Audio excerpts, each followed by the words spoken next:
Good evening, everybody, and welcome to another stream. Thank you all for joining us this evening. It's looking like it's going to be a pretty fun time. Don't have too much to say before we jump into it. I haven't really been playing TFT today.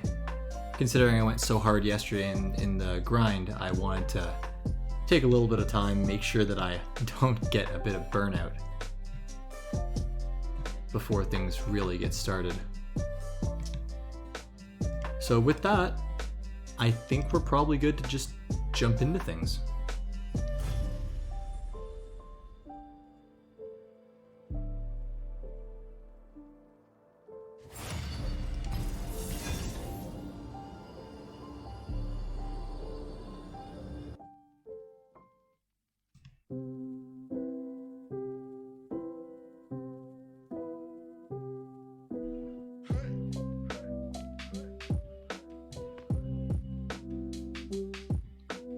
Just as we get into the lobby here, we're pretty happy that we're at Plat 1 right now, but it means that our competition's going to get a little bit more stiff. We're going to have a little bit less chances for falling behind and still making good plays out of it. So we'll have to see what happens here.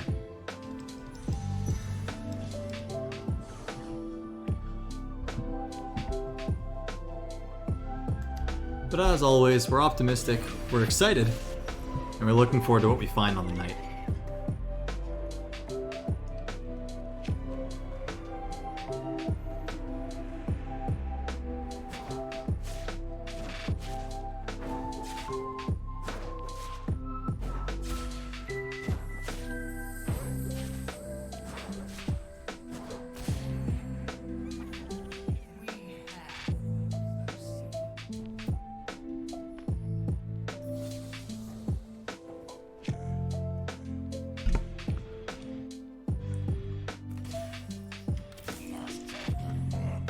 So seeing as we got the sword there, we may end up going with some kind of a Kayle comp just because Guardian Angel is one of the easiest and earliest slams we can have.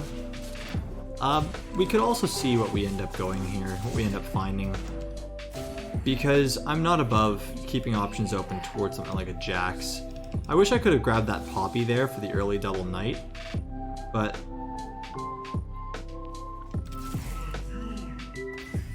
I don't know if that would have been the best thing.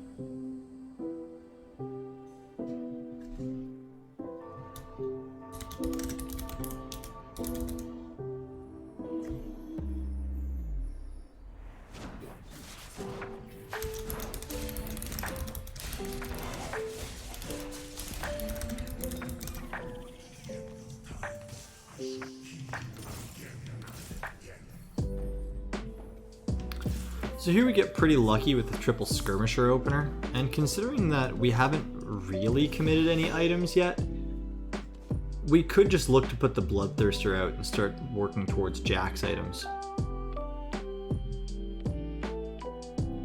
What I do know is right now I'm sitting on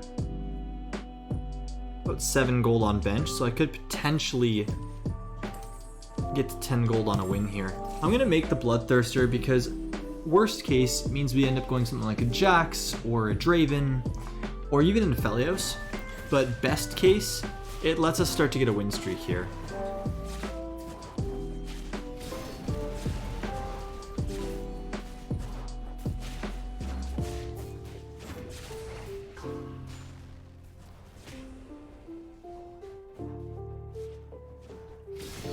Unfortunately, I do think we end up losing this just because the Callista's 2 stars. But with the Udyr shield, it may be just enough for us to come out with a win. With that, we sell the rest of the units, get to a fast 10 gold. Look to start making economy as fast as we can.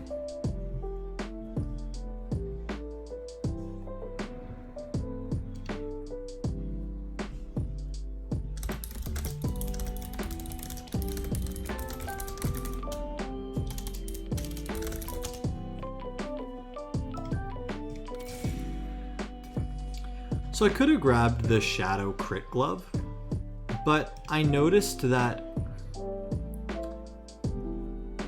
we weren't really feeling like Jax needed the Shadow Quicksilver, depending on what units are being run right now. especially in a mirror if we are contested. If we find a lot of people end up going for something like Kayle, then it would have proved to be quite useful, but I do think getting the bow on him could open up more options. We're definitely going to take a loss here though, unfortunately, as even if we would have leveled, I don't think there's any unit on our current shop that would have been something good to slot in.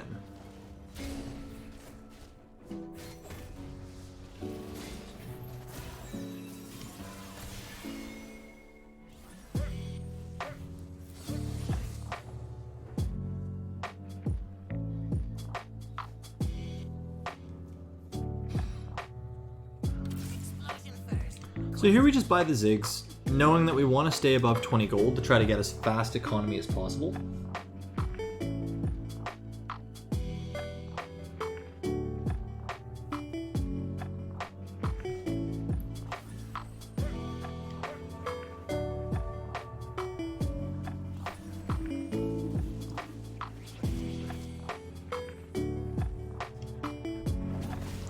And I just wanted to get a general feel for the state of the game before I really start committing too heavily into anything, because if we get ability power off the carousel, we could look to go for something like a Draven carry, and in that case getting these Forgottens could prove very useful, but I also think that we want to maintain our gold here, and we could still look for something like a magic resistance to potentially let us still go something like Jax or even a Felios as a carry.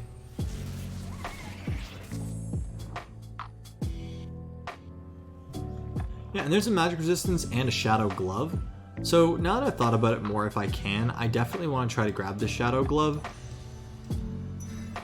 as it opens up our option to have a caustic quicksilver, which is good on pretty much any carry in this meta. Considering, as I was just casually looking through the lobby, there are a lot of people who are looking to go Kayle, which will have Rel and a lot of Knight CC for frontline. And also, there was one or two people who had decently strong assassin starts. And depending on the items that they get there, we want to make sure that Jax doesn't get stopped along the way.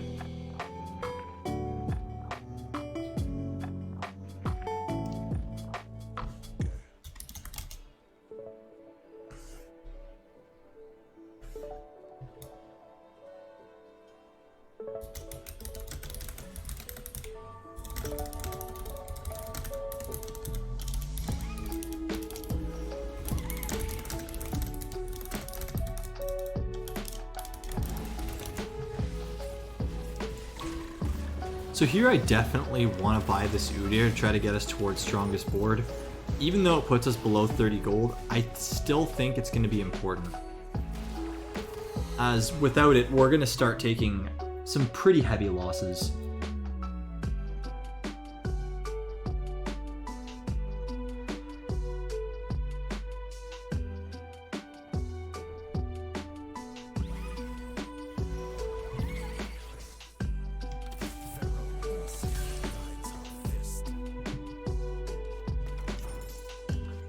Perfect, so we do pick up the 2-star Udyr, which will help us out a fair amount.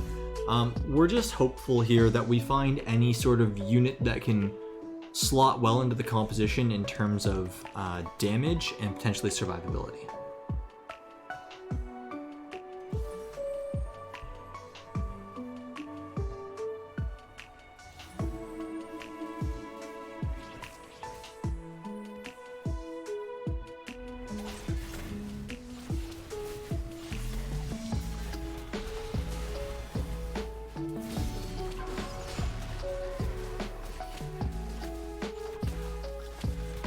As we can see here, this person's also just going for straight economy.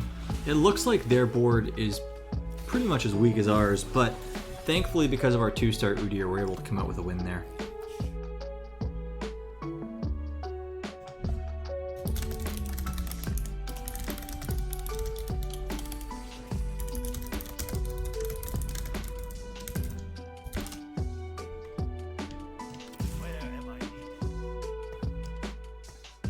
I am really happy to see Lee Sin and Set here, because that opens up some pretty good options for level 5. Ideally, what we'd like to do is we'd like to have a level 5 with the 3 Draconic and 3 Skirmisher, as that'll be a decently strong board that'll give us a bunch of extra gold from the Dragon Eggs.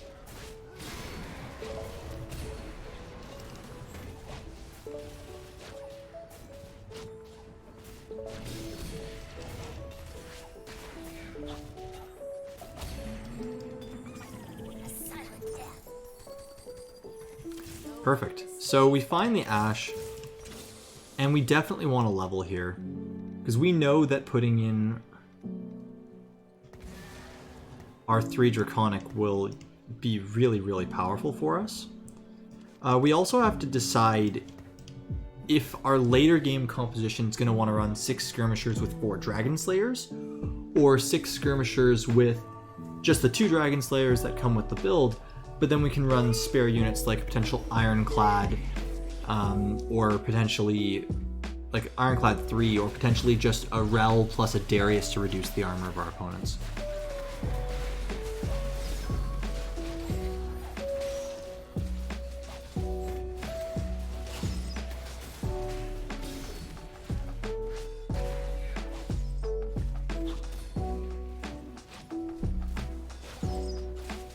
So thankfully we find the win here, which means we don't have to sell our Nautilus, and we can still stay at our 40 gold.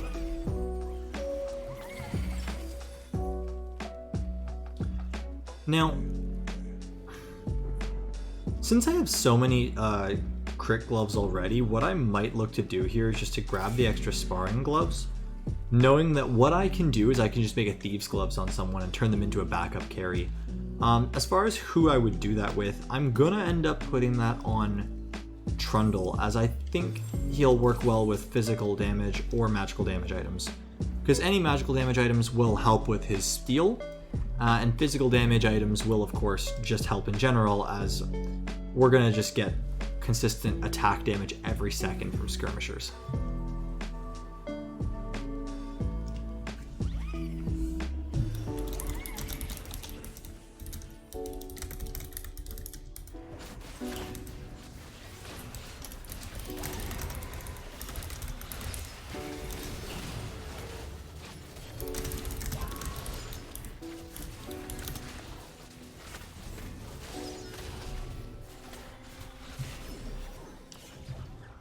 So we aren't too happy to take the loss there, but we don't hate it just because it means that we can still conserve our 50 gold and start looking for more aggressive leveling, potentially rolling on level 7 if we feel that we really need to power up our composition. The fact that we find the 2% Jax here really makes me feel confident that I can just level up to 6. And what I can do is I can still run 3 Draconic by just selling the Udyr that I had and keeping the other Udyr on my bench. When we do find one more Skirmisher, ideally Pantheon, but also potentially Nidalee, we'll just look to go into 6 Skirmishers right now, as that will be probably our biggest power spike.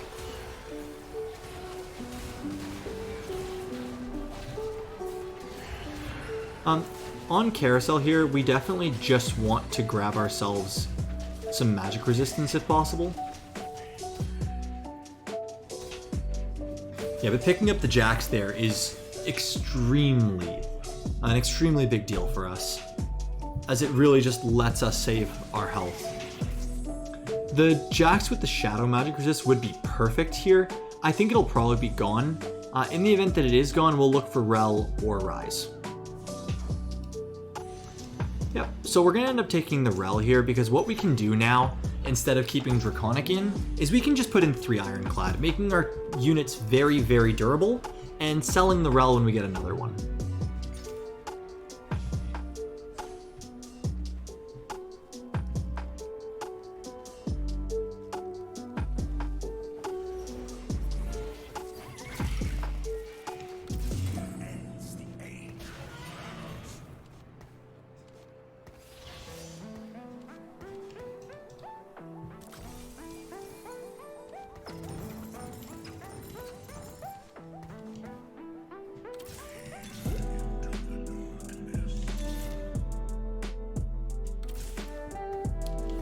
So I'm not really sure what's more powerful here between 6 skirmishers or 3 skirmishers, 3 ironclad, but since we have the Nautilus and the Rel and 6 skirmishers, what I'm going to do is I'm just going to make the Caustic Quicksilver and put it on Jax now, knowing that we're still likely to find a Rel as we look to get to level 7 and 8.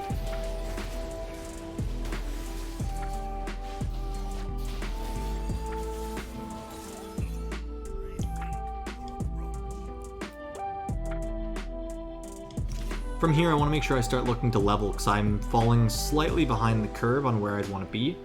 Potentially, I'd want to be level 7 either on this round or just after for 4-1. So what we're going to do is we're just going to play with this board and look to level on 4-1.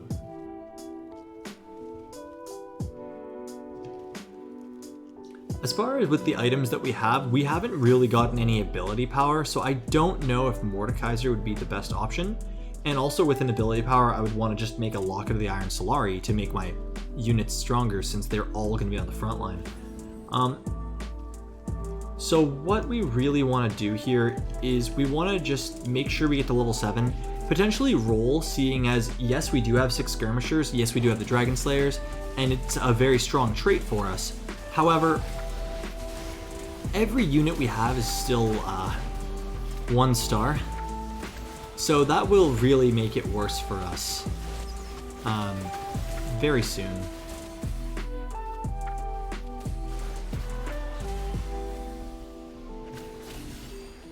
Yeah, thankfully Jax, especially with Bloodthirster, is just a powerhouse of a unit that we're able to come through with a win and even win streak into the Wolves and looking to get to level 7 and only get stronger from here.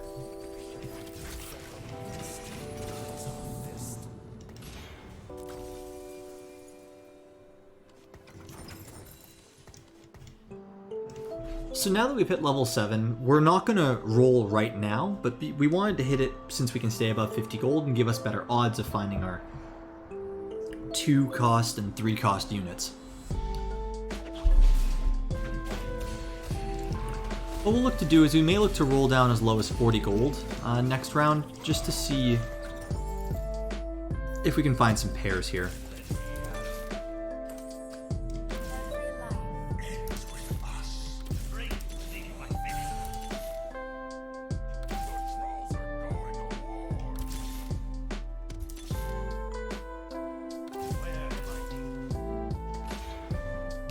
So personally, I do feel that Rel will be a stronger unit in the composition compared to a...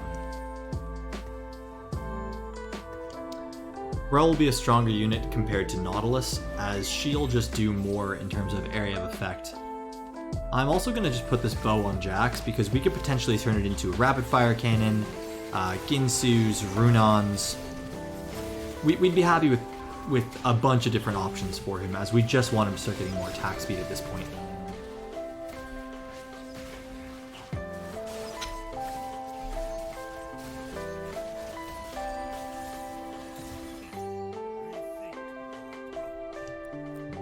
I could look to sell the Lee Sins and Kindred here to get above 40 gold, but finding the 1% Kindred is potentially really powerful for us. We're going to take the Cloak here, as that's going to make a Runon's Untamed Hurricane, giving Jax Bloodthirster lifesteal across 3 different units.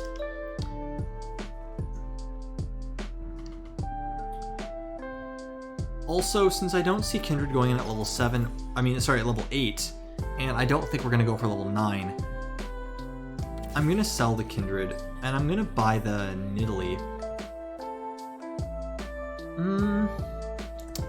Sorry, just thinking out loud here. In our later game composition, I don't actually know if Nidalee ever goes in. I mean, yes, we want something to replace Udyr, but in terms of what to replace Udyr with, we'd be happy to replace Viego, and a 1-star Nidalee is not going to be more powerful than a 2-star Udyr at the moment.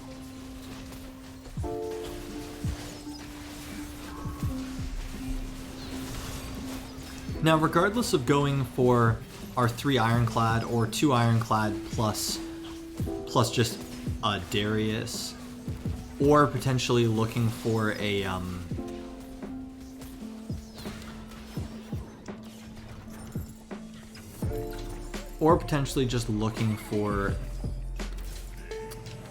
Dragon Slayer.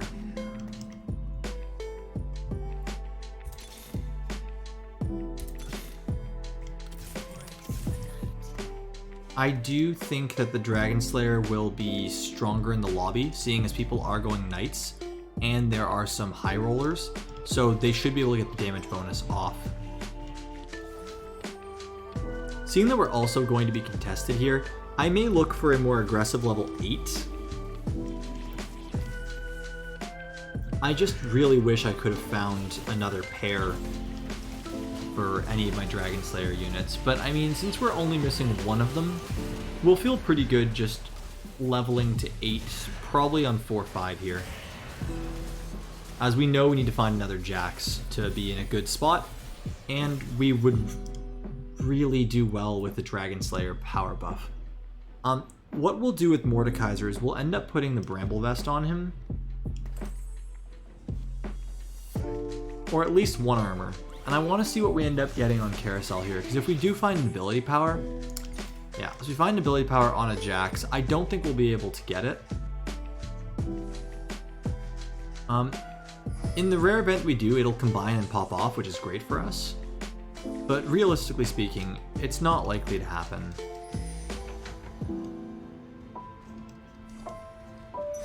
Great, so we do end up with it, but we do sacrifice the Shadow Spatula for one of our top 2 players. And this person's already got a Shadow Bow, so they're going to go 7 Hellions. And thankfully, we're in a decent position to handle that, but I don't know if it's a great position for us. I could either choose to make a Locket, or I could choose to just put a Bramble Vest and ability power on Mordekaiser, which is what I'll probably end up doing.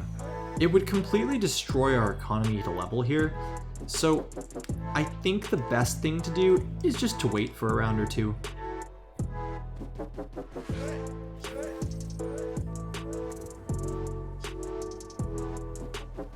Now, as far as the lobby and what would be stronger, I'm not sure between Dragon Slayer or Ironclad. I have to see real quick. So this person's Skirmishers, this person is Draconic with set carry, this person is Coven Assassins. It's looking like many of the different compositions will do better with having Ironclad in. So even though I'm torn, I do think that selling the Mordekaiser and the Diana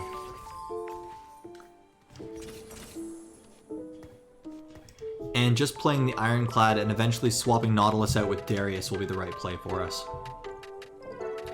With that being said now, I do want to make a Locket, and I'll end up putting it on Lee Sin here.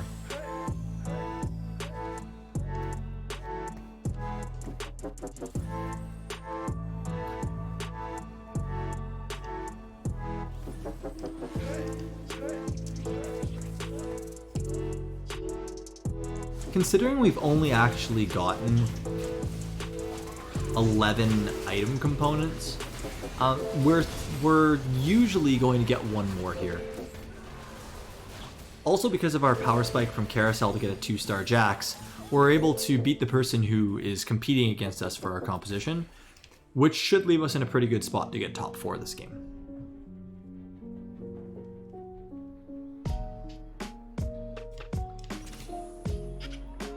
We're on track to level up to 8 on 5-1, and when we roll down on level 8, we want to look for pairs. We want to look for Viego to replace Udyr,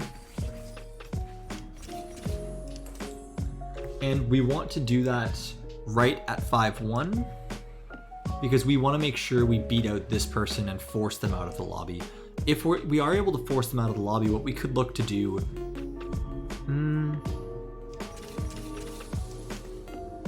what we could look to do if we force them out of the lobby is ensure that we have the ability to go for 3-star Jax here, which could be game-winning for us since we do have perfect items on Jax.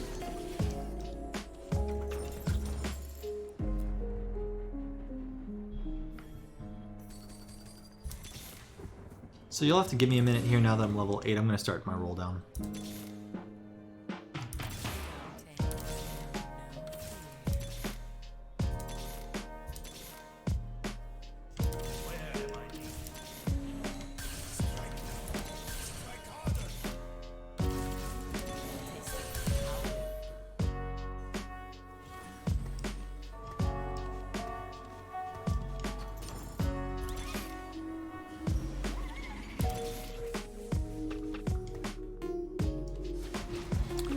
So that was what I was actually looking for, was this Darius.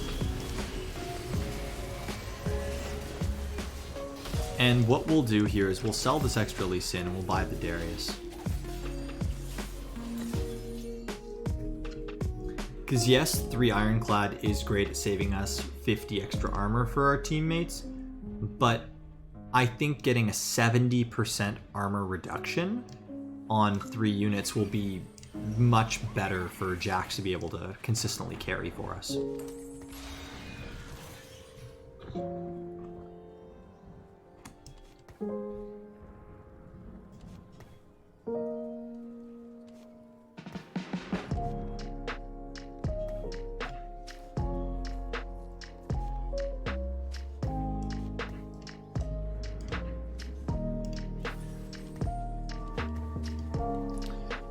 If we do end up looking to go level 9, we can add Nautilus back in, but once again, I think our best play is just to stay at this level. Also, next round, I'll put another Locket on Lee Sin, because Locket stacking him will make him very powerful, and make our whole team stronger for frontline shielding, which we just need to buy time as our Jax scales.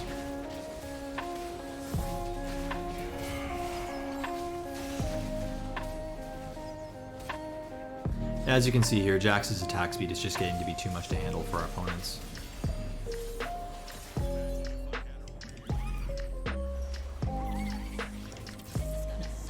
Also, the opponent that we had who was competing for us in terms of build has been knocked out, which means we should be able to find more of our units in an ideal world.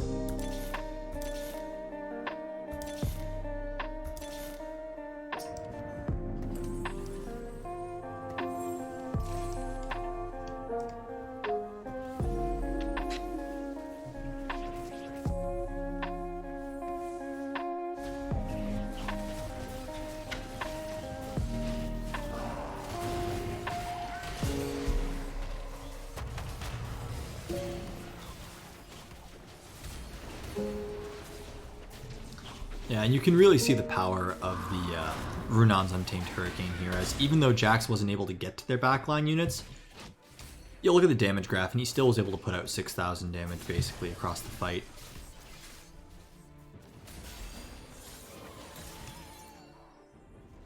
And just like that, we're rapidly approaching a top 4 territory.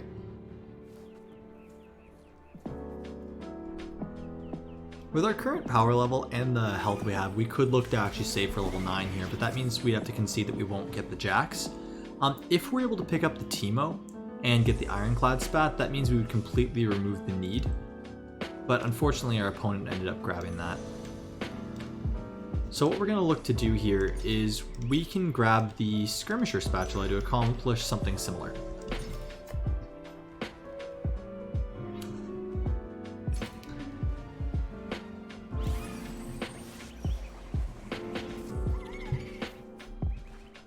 So what we can actually do is we can make our Darius a Skirmisher, and in doing that it opens up our composition to put Nautilus back in. So that way we get our Knights, we're able to get our 3 Ironclad while still keeping our 6 Skirmishers. In the event that we do find a Viego, we'll end up taking out our Kennen here, as he's looking to be one of our weakest units while still keeping Dragon Slayer as a perk. Or I'm sorry, as a trait.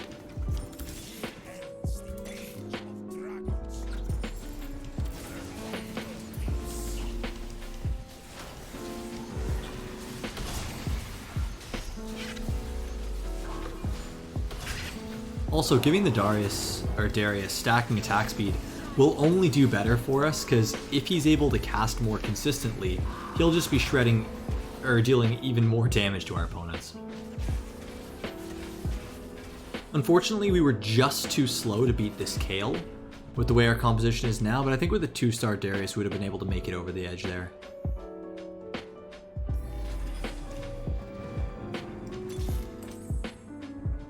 Yeah, unfortunately that's a Garen and not a Darius. It would have been really nice to see that.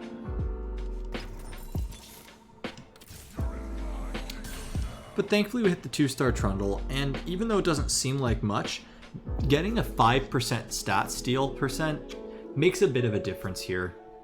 Just knowing that Trundle will steal now 50% health, since it's pretty likely that he'll just get ability power off of his items. He also has Dragon Slayer, which that will increase even more once they're able to take it to get a takedown.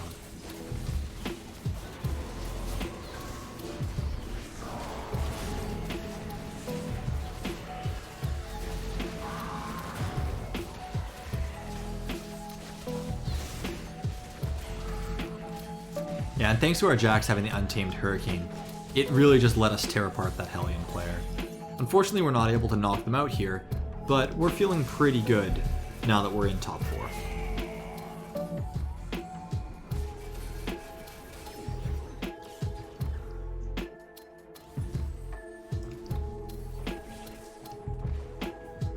Yeah, and getting that Sunfire is only going to make our Darius more tanky, which is what we're looking for to get him to cast as many times as possible.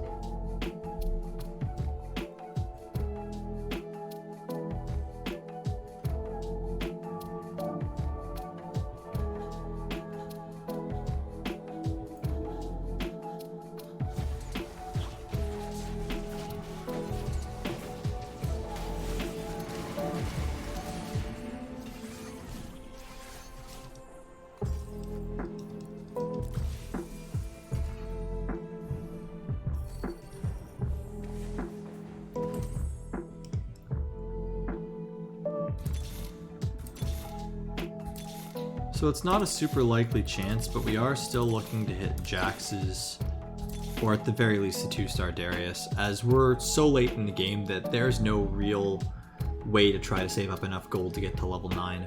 As well, Viego would be a huge upgrade over Kennen, as it's fully possible that we can steal their backline carry, and since there are 2 Kayle players left in the top 4, there's a decent chance that we can end up stealing an important carry. So unfortunately with our positioning, our Jax is stuck on the Leona, and without Trundle there to steal the stats, it's going to be really difficult to break through this front line in time.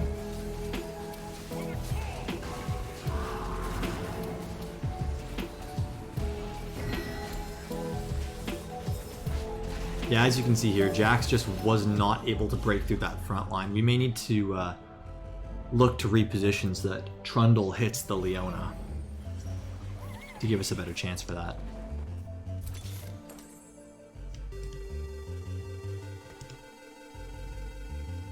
So now we're top 3 with the 2 Kayle players, and we have to be very mindful on our positioning here. So what I'm going to look to do is I'm actually going to position something like this.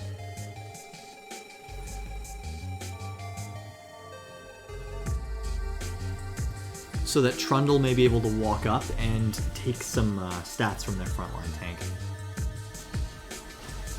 And the reason why I put Kennen in the opposite corner is that he will always run to the furthest enemy unit. So we hope that he'll be able to run through the entire enemy team.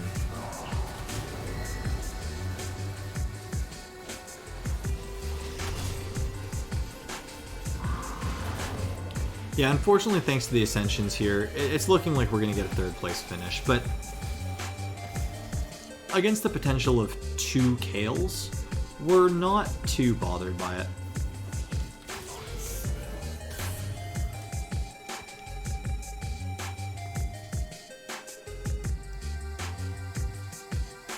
Unfortunately, without Viego, we don't really feel confident about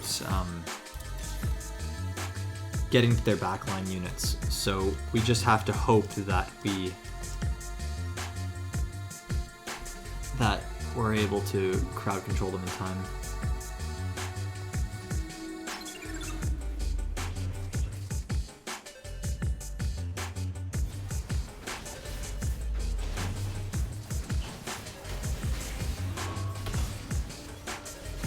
Yeah, so once again, Jax is stuck on this 3-star Leona, and we're not going to be able to make much progress here.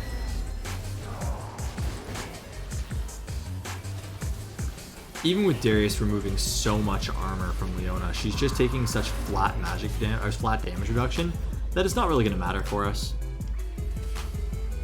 Here we're going to end up in 3rd, and it's pretty self-explanatory that we're going to end up in those second and first positions there.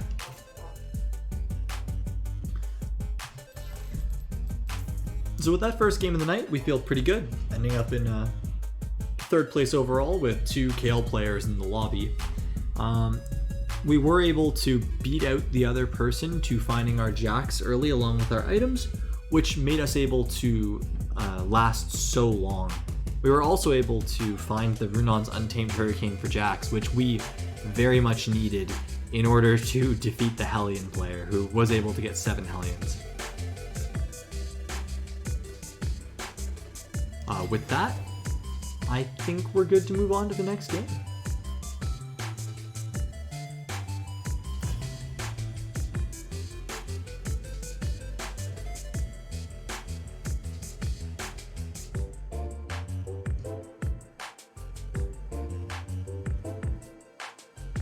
So I hope everybody's having a good night tonight.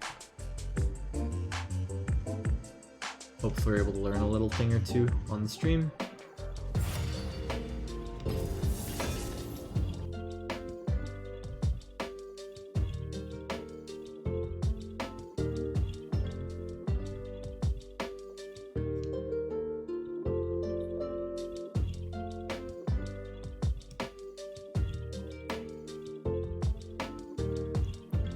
And with a lightning fast load time, we're right into the game. So just like last game, we want to make sure that no matter which item we start, we have a plan in mind.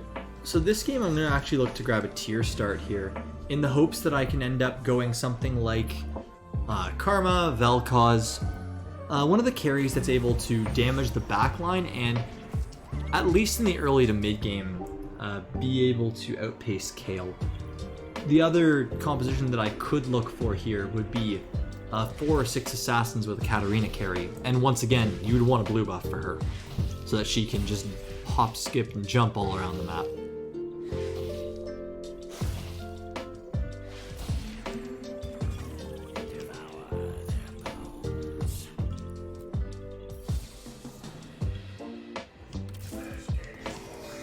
Luckily we find a Gragas here to be able to get our 2 Dawnbringer opener, as that's one of the strongest openers we can find. With that as well, we're hoping that we can find another Brawler and or another Assassin to really give us one of the strongest early game boards possible. We can also look in the immediate to just keep items that we would have for a carry on Kha'Zix. Wow. So we don't find the Assassin, nor do we find a Brawler, but we do end up finding Varus or Trundle, both of which could be very powerful for us here. What I am going to do is I'm going to sell these Lissandras, and since we may potentially be going Vel'Koz, what I'm going to do is I'm going to stack my bench and then I can play 3 Redeemed, 2 Legionnaire for next level.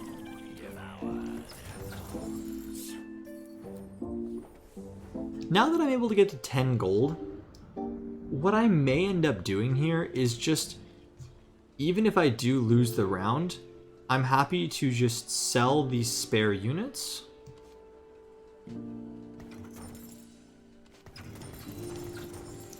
And hit our 10 gold breakpoint. And good evening, AlphaGen. Welcome to the stream. No problem. Last game we ended up 3rd place. With Skirmishers, we got an early 2% Jax, we had perfect Jax items, we just got beat out by 2 Kayle players.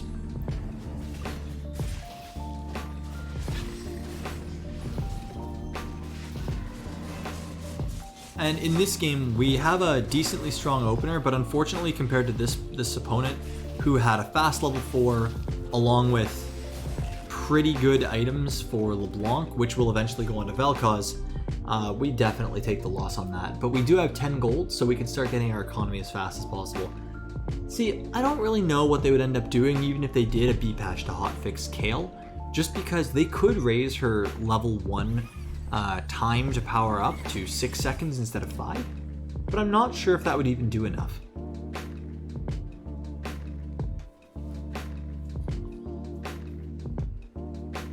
Between the 2 items in the armory here, I do think I want to grab the Shadow Glove, because even though Infinity Edge will slowly kill our carries, it will still be okay in terms of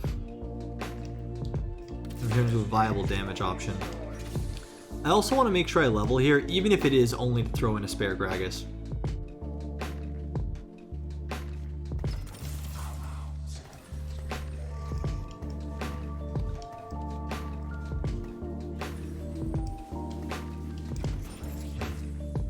The reason why I changed my decision and went for Vayne and Thresh here is because in the event that we find Warwick, that's going to be another brawler that can give us 3 Forgotten. And in the event we find Katarina, at level 5 we could have a pretty perfect synergy in the 2 Dawnbringers, the 2 Assassins, 3 Forgotten, and only have Thresh as a leftover unit. But once again, since we can't get to 20 gold here, we just want to keep saving and start working on our economy as fast as possible. Going into Carousel, we're actually in a decent position, even if we do win the next round, that we are definitely looking to find a... we're definitely looking to find a tier to get blue buff, as that would really start our... climb here. Kayle ideas. What if 1 star couldn't ascend more than once? That would be probably way too weak, and I'm sure, like, yes, it would drop off the meta, but I think you would just run Varus, go for a fast 9, and play 2-star Kayle anyway. Yeah, it would probably slow things down a little bit, make it a more volatile comp, but it would definitely make Kayle the worst 5-cost unit in the game. And realistically speaking, I don't think she'd ever really get played. Where I don't think that's what they would want for their for the set. They've always said they wanted 5 costs to be usable, at least in some capacity.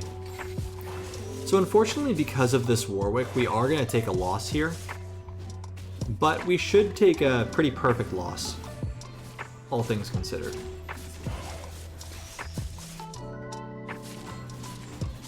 Oh no, she's a 5 cost. You may have thought she's a 4 just because of how often you're seeing her in the games, but no, she's a 5 cost. Wow, and we actually end up timing out our opponent there. We get lucky, so we end up on first pick, and first pick here, we definitely want to go for a tier. I would go for the one on Lulu. I was going to say, but I think our opponent's going to take it, so I would take the one on set, but seeing as our opponent opted for the armor instead, I am going to end up with the tier here on the Lulu.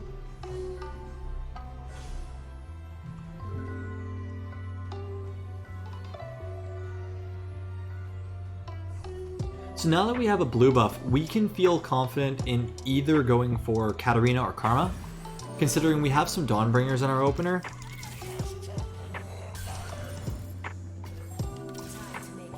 As well as just having a general 2 Brawler, 2 Dawnbringer, 2 Assassin, which is one of the stronger ways we can have this opener.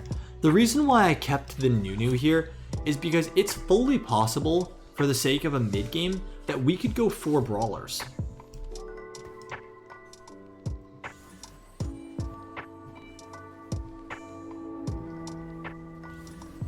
I mean, if possible, we'd like to find another Kha'Zix, and then we'd love to find a Katarina, as now we're pretty much ready to start getting Katarina online since we have the blue buff, and we will look to get Infinity Edge for her soon.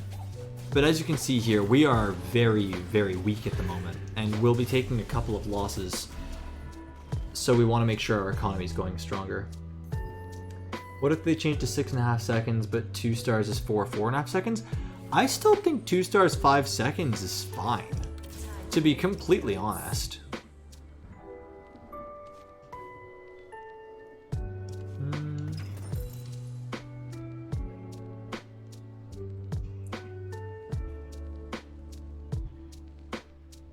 If we win, we buy the Thresh, we sell the Vayne, just to try to get a 2-star Thresh, as that could prove really useful. What we could also do is just sell the Gragas and the Vayne and just buy the Thresh anyway. Because realistically speaking, we're not looking to 3-star Gragas, we're also not looking to keep him later in the game.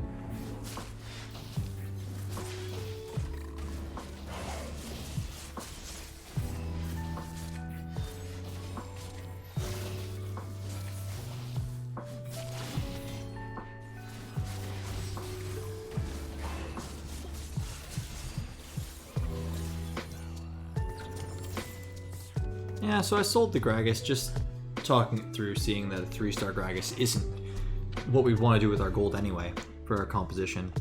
The only reason why we'd want to keep that is if we were going Dawnbringer, but looking at what we've been given so far, it's pretty likely that we'll just end up going for a assassin composition. Do you think she's as bad as Urgot Thresh of Galaxies? Well, no, because in order for Kayle to be genuinely oppressive, you need her to have at least a Rage Blade and a Guardian Angel so she can come back to keep stacking and lose the aggro. So I think a 5 cost plus committing 4 item components isn't as big of a deal as 2 5 costs, but to be fair, I do just think that Urgot Thresh was really, really strong. And I'm glad that in the end it did end up getting nerfed.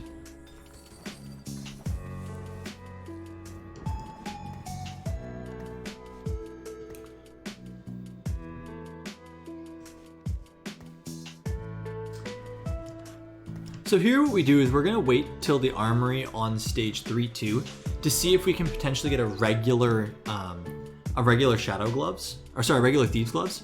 Because if so, we would much rather have the regular Infinity Edge over the Sacrificial Infinity Edge, and we can make a Hand of Vengeance as a 3rd item for our Katarina.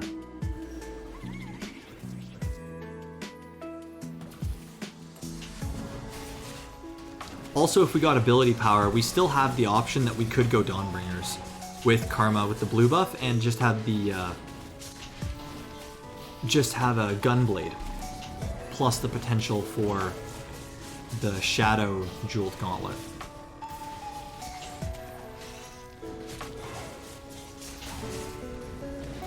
Yeah, with the Abomination, there's no way we're going to be winning this round.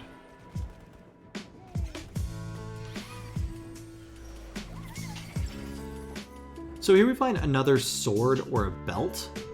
And what I can look to do is I can look to take the sword to start itemizing a 2nd unit as a carry. And with us finding the Nocturne here, when we find Katarina, we're very happy to just sell our Kha'Zix as we have other assassins we can put in, and hope to find potentially 1 more Kha'Zix so that we can go level 6 and do 4 assassins with the 2 brawler frontline.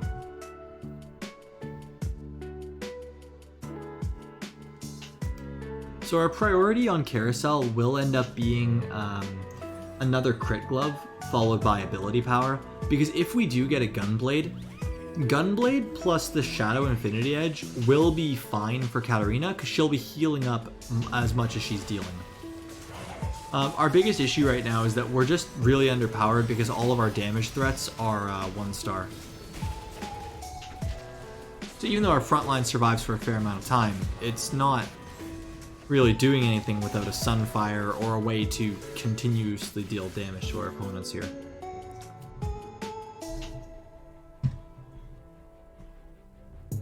So I may look to do a level 6 on 3-3 and do a little bit of rolling to try to power us up so we don't keep free falling.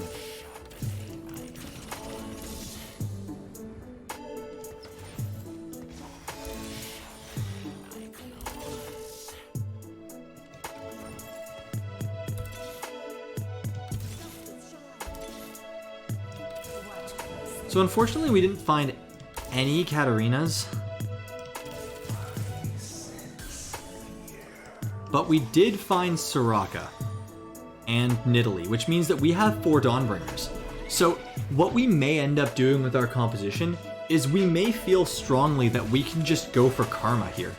Because we can use the tier and ability power for a Chalice of Power, which can go on Soraka next to Karma. And we do want to commit to something and make sure we can get as much of our gold back as possible. So I think going for Karma is going to be the right play here.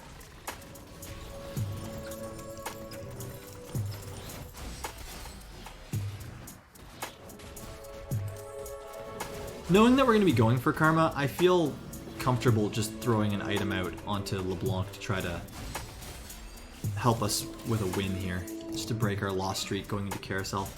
We definitely want ability power, and there's an ability power on a Karma coming towards us, so this is one of those just hit moments.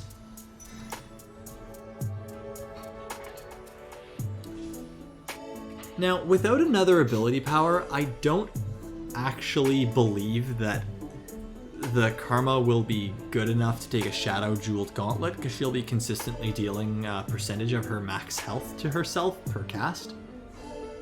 But I do think that if we got another crit glove, we could make a regular Jeweled Gauntlet.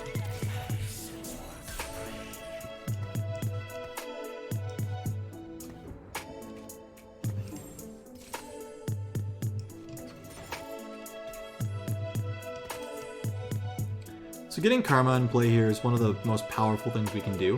Unfortunately, if we wanted another Dawnbringer, we'd have to find a Riven, which didn't happen. And the other thing I was really looking for was an Assassin to potentially upgrade our backline damage, but I think Karma can hold her own now.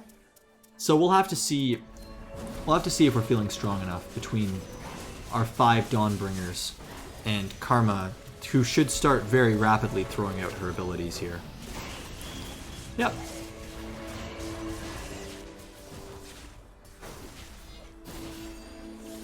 Sweet, so we managed to come out with a win there, and we want to start saving our gold so that we can hit level 7 by 4-1 without falling too far behind on where we'd need to be.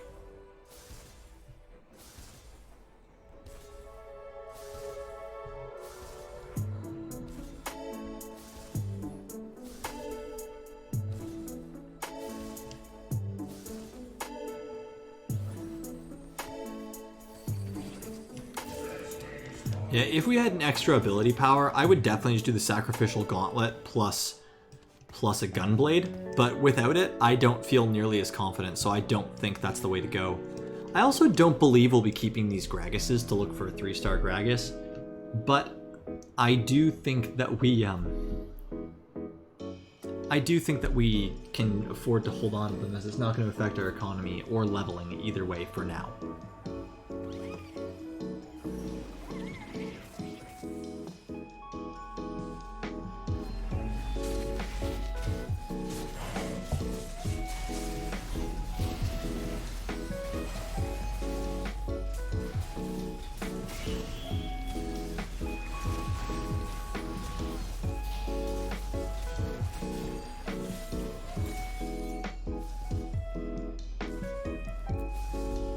Yeah, finding the Karma with the ability power there really helped us with our stabilization.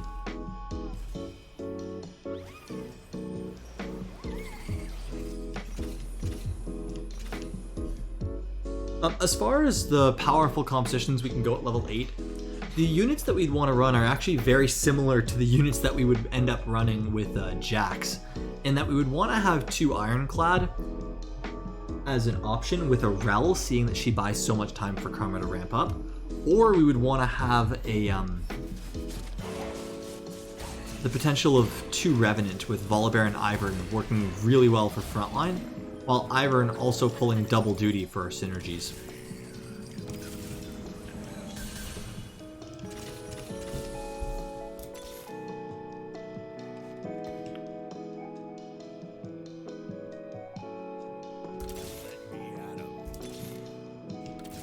Perfect. So we do end up finding the Riven, which is really important for us to get 6 Dawnbringers here. What I am going to end up doing is I'm going to sell these Graguses, as we're not going to end up going for a 3-star Gragas. And since we got the extra ability power, I'm going to make the Shadow Jeweled Gauntlet plus a Gunblade on our Karma, which should make her extremely potent, even at 1 star here. I just want to take a second and look at the damage numbers.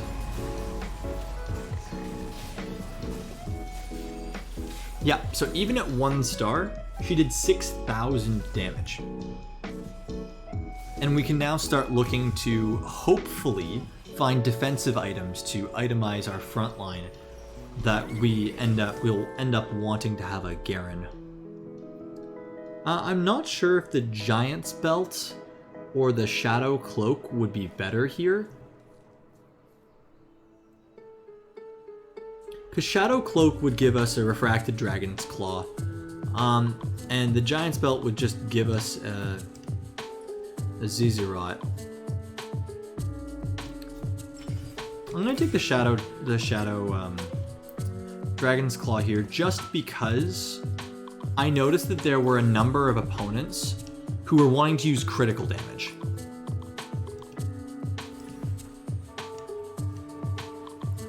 And if they're looking to crit, it will negate, I believe it just, I don't know if it negates all damage from critical hits or if it just negates the bonus damage. Yeah, so with negating the bonus damage, it should make it so that it'll be much more durable to buy more time. And once we get a Garen there, it'll be a night and day difference for us.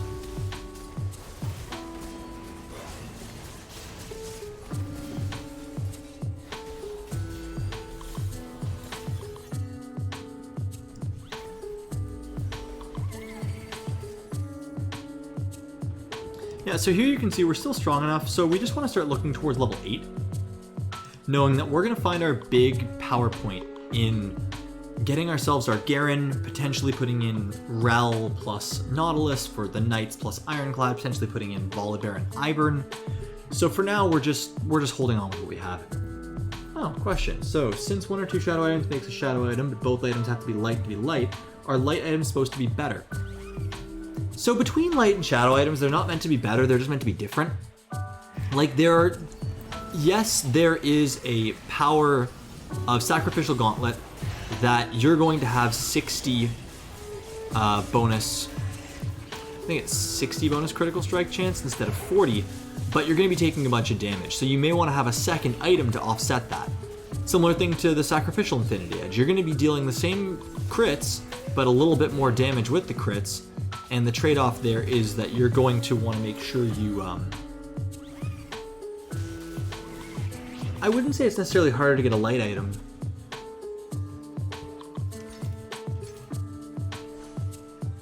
So since we missed out on the spatula there, we'd really love to just get a belt to potentially make a Zizarot portal for our front line.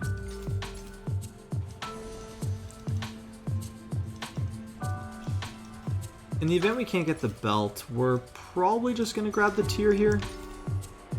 Because I think a Spear of Shojin could be really good on something like Ivern, or even on our Soraka on the backline.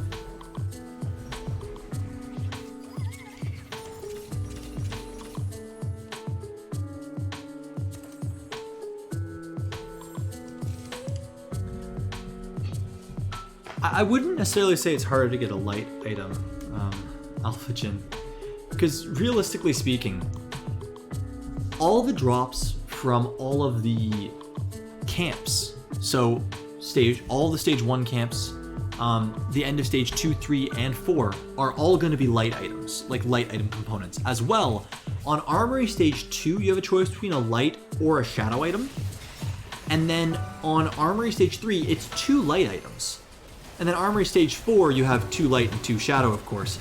But realistically speaking, you only actually have the ability to get 2 shadow components, unless you pick some up off of carousels. Yeah. Unfortunately there, we just weren't strong enough because of the basically perfect items Mordekaiser. So that's one of the things that we'll need to watch out for as we look to keep going in the game here. The only reason why I'm keeping the Jax on my bench is because we can end up using Jax to supplant Rel just so we can have the Ironclad synergy. I'm not sure if the extra armor will prove useful enough, but this person's running 5 Hellions with Yasuo carry items, which I think is kind of hilarious. This person's running Brawlers, which I believe was going to be a set carry. This person's running the Nightbringer with Yasuo, so that's just true damage. So I actually think over Ironclad, what I would rather have is Revenant, and to that point, I'm going to sell the Jax and buy the Nocturne here. Because if we're able to find Ivern, which we're definitely going to be looking to do... Oh wow, I'm surprised that we lost that, to be honest. I think just the Sejuani probably stunned our Karma there. And that's okay, because we still have enough health that we'll hit level 8 really quickly here, and then we'll be able to do our roll down. We'll be able to do our roll down after our level.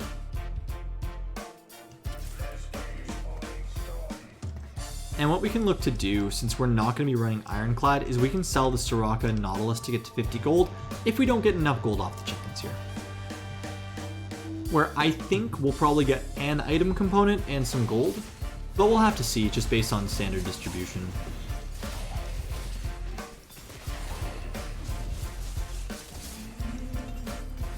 Yep, so as I was saying, 1 item component and 4 gold. I'm not sure what we'd want to do with the Last Whisper though. Oh my goodness. Alright, so we managed to find a Heimerdinger and 2 Kindreds. I'm just gonna buy the shop, knowing that we want to put the Ivern in the immediate. We're not going for these Graguses, we're not going for Soraka, we're not going for Nautilus. But if we 2-star either of those, a 2-star 5 cost is going to be just straight up better.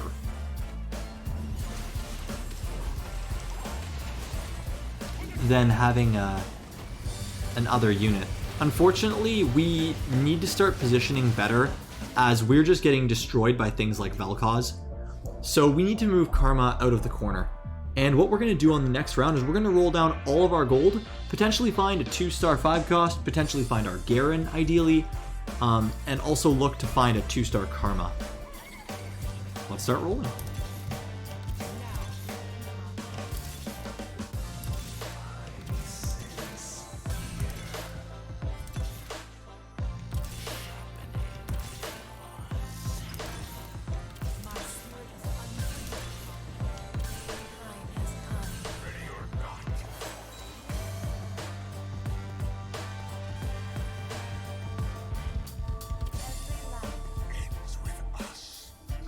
So I'm not really sure what just happened. Like, yes, I understand that we just managed to hit 4 Kindreds. But beyond that, I'm not really sure. Yes, we found the 2-star Karma. Yes, we got a 2-star Kindred. No, I don't think we're going to go for a 3-star Kindred, so I will sell this one to get to 20 gold. We have a Heimerdinger on bench that could potentially go in over the Ivern, but without having a Garen, I really don't feel like we have a strong enough front line here. But, again, 2-star Ivern helps with that a fair bit. I don't see us getting 3-star Ivern, and I really wish we had a spare slot to be able to buy and play Volibear here. The 3-star Ivern doesn't, like, yeah, 10,000 Daisy health is amazing. Here's what I'm gonna do. I'm gonna sell the Heimerdingers, I'm gonna buy the Volibear, and I'm gonna start saving up money to level to 9. Yes, I know we're at 35 health. Yes, I know we are on 5-3. Realistically speaking, we should be able to get some health back. And considering that we have a much more durable frontline in a 2-star Ivern, and we have a 2-star Kindred to keep our backline alive through the majority of what our opponents can throw at us, I think we're in a pretty good spot to go to 9.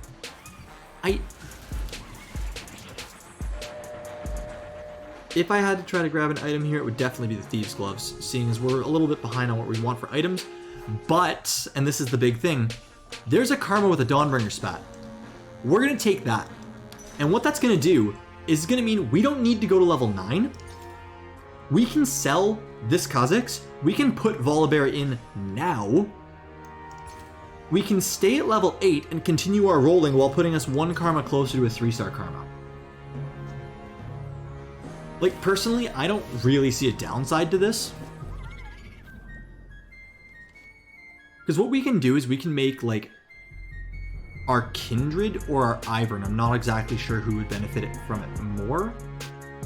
I would have to say it's Ivern, make him a Dawnbringer, and just like that, we're able to put in Volibear, which is going to do way more for us than our Kha'Zix. I just would want to put this Dragon's Claw on a Garen, but I do think that it will do just as well on a Volibear here. And just like that, we have a really powerful level 8 composition. I don't feel like leveling to 9 is the right thing here. I think we want to roll. I'm not sure. I'm not sure between saving up money and rolling beyond 50 until we take another hard loss, but we're about to take a loss here, I'm fairly certain, because I really don't see us beating this Mordekaiser. Yeah, even with the overtime. Oh wow, alright. With the overtime we find the win.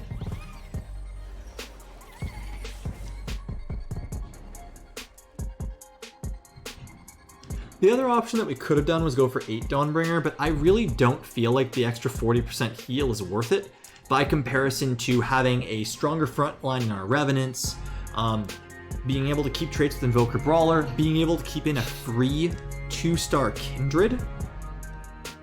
Unfortunately, she does only have 3 range, so what I'm going to do is I'm going to do something like this.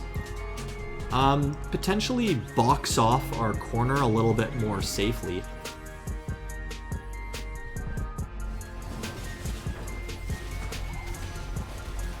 And make it so Kindred shouldn't have to walk away from Karma, and Karma should be shielded against anything that would try to kill her immediately.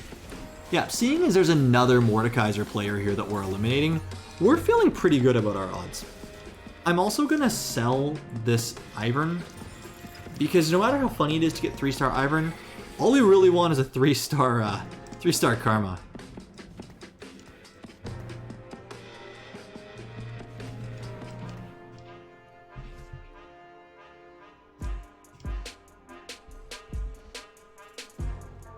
So that's a second Last Whisper. I think because it's unique, it can't go on our Kindred. I'm not sure what it would go on. I guess I'll throw it on Soraka, just because I want her to have that spare attack speed. Doesn't level 9 improve odds of forecast?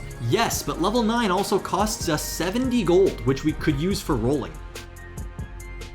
And that's one of the biggest differences here, is that we want to make sure that we can find our rolls instead.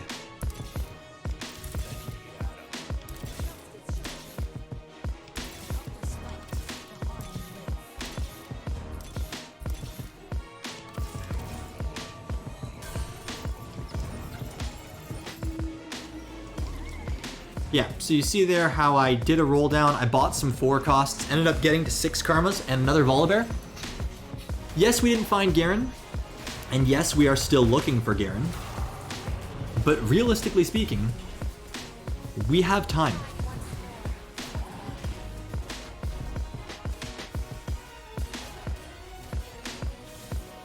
We're eliminating our opponents, we have a bunch of damage for us, we can find a 2-star Volibear, we can find a Garen.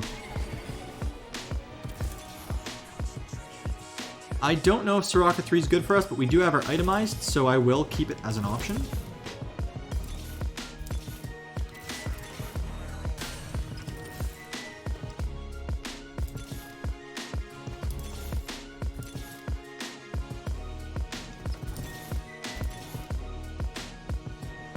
Yeah, so since we're only missing 2 Karmas and we found the Volibear, we're really happy with our roll down there. I'm going to look in the top 4 here to see who we're up against. We're up against the person who has the Hellions, the Hellion reroll with Yasuo items on the Ziggs. I do believe that we win this, although it will be close because of the Kennen. But with our positioning, we should be in a position to let Karma just start cleaning up the comp and give us a top 3. The person who ended up winning on these two, the person who ended up losing was 6 Legionnaire, so Draven carry with the Mordekaiser, Mordekaiser carry with the backup Draven, and the person in first place is the Vel'Koz user, so we're going to have to look to have a different layout for those 2 people. I'm also going to start saving a little bit more money here, because even if we found 2 more Karmas on the next roll, we could sell the Soraka, but I don't. Okay. There we go. So we end up finding a couple of things that we're really happy to see here.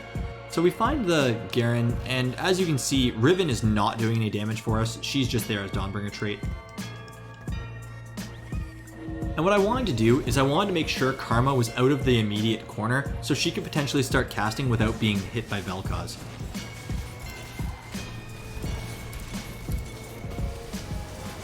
Unfortunately, however, Vel'Koz still ended up targeting her, so I'm not too sure what we can do about that.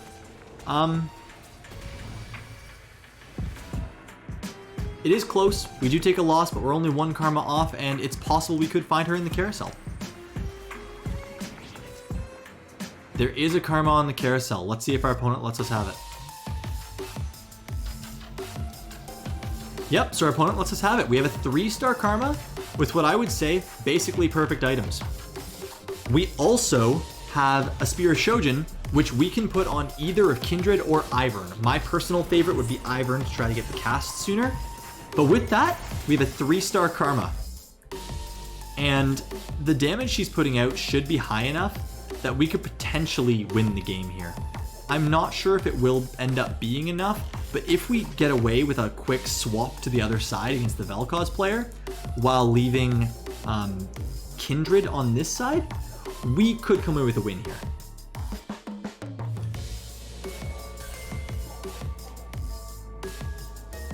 Once again, we'll have to see, but I'm going to be watching this damage graph with great interest.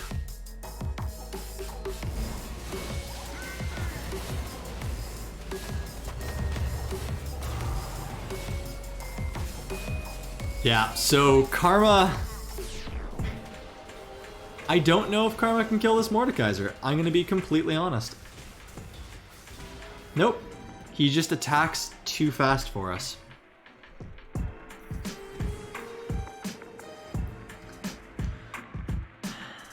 Unfortunate that even against the Mordekaiser, we couldn't do enough there. It's looking like it may end up with a 3rd place. I'm not overly discouraged. I'm still happy with how we ended up.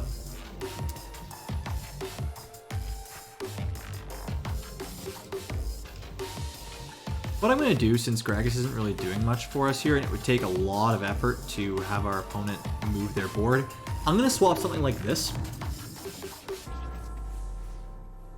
And we are really glad we didn't hit the Vel'Koz on the round that he power spiked with 3-star Vel'Koz, because even though we have 3-star Karma, I think we're going to lose it. I say as our Shadow completely destroys him. Okay, this is a super cool top 3. I'm happy with literally 1st, 2nd, or 3rd here, and you can hear it in my voice. This is awesome. We have a death cap, which means that we could potentially give it to Garen for huge shields and much more percent health. I'm not sure who the best user of it would be. It probably would have been Soraka with our items. Volibear's not really meant for damage, neither is Ivern particularly.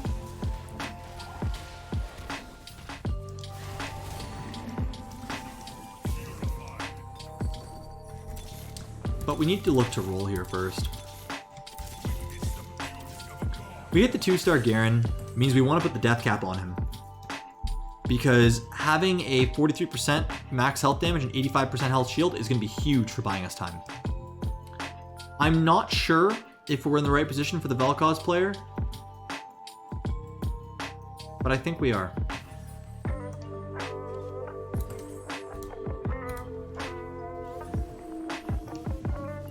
So what I did there was I did a quick scout, and I ended up moving Karma just because I saw the Zephyr. So 1st cast, 2nd cast, 3rd cast, barely Karma died there. And we end up getting knocked out in, realistically speaking, 3rd place. Unfortunate that we just weren't able to beat the Vel'Koz 3 there by a little bit of damage.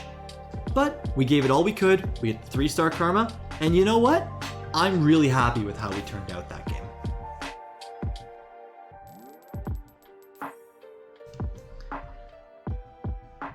I think that's a pretty great spot to take a quick break. So let me get up, stretch our legs, grab a little snack, and I'll see you all back in a couple minutes.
And we're back.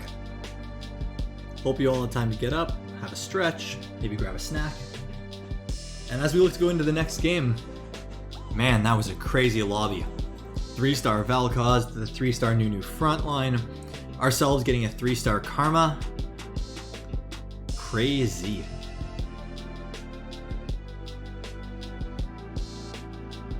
But I think we had a little chance to stretch, breathe, cool down from that extremely close game. And we're good to queue up.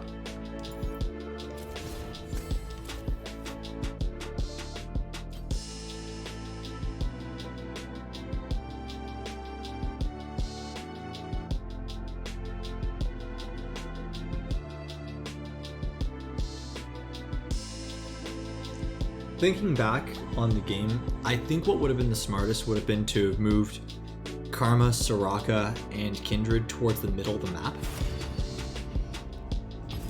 Just to try to make sure that we don't get killed instantly by the Vel'Koz laser. I mean, it was really close. Karma almost one-shot the Vel'Koz there, but unfortunately, because we had Gunblade and the Shadow Jeweled Gauntlet as opposed to a death cap with a regular jeweled gauntlet for maximum damage, we weren't able to close out the round. Otherwise, that would have definitely given us the top 2. I still think, however, we would have lost to the Mordekaiser player just because 6 Legionnaire, 4 Dragon Slayer, the Mordekaiser becomes an unstoppable frontline carry, which is really just crazy.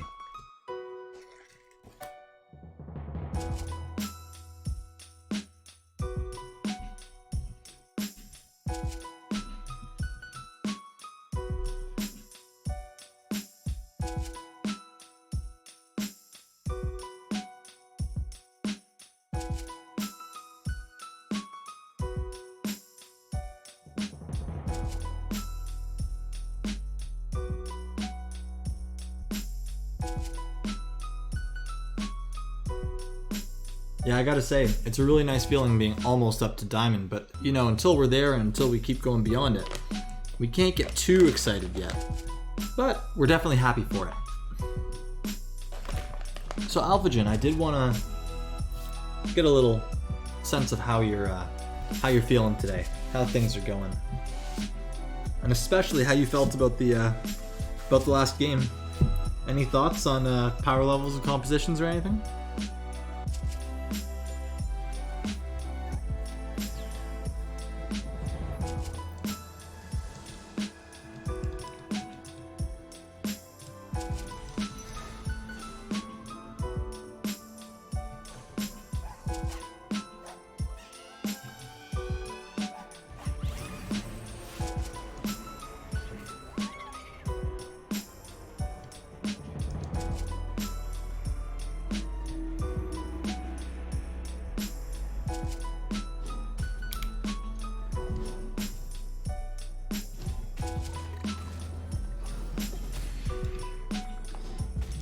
Yeah, I get that. Kayle is definitely very strong.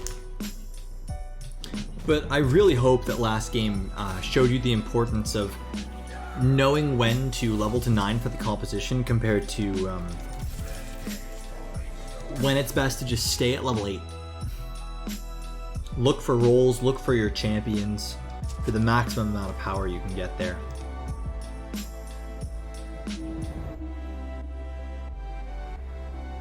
I ended up getting the ability power off the Gragas and still making the 2-star just because I wanted to make sure that we don't end up with this AP on Gragas if we do end up using him for a final composition.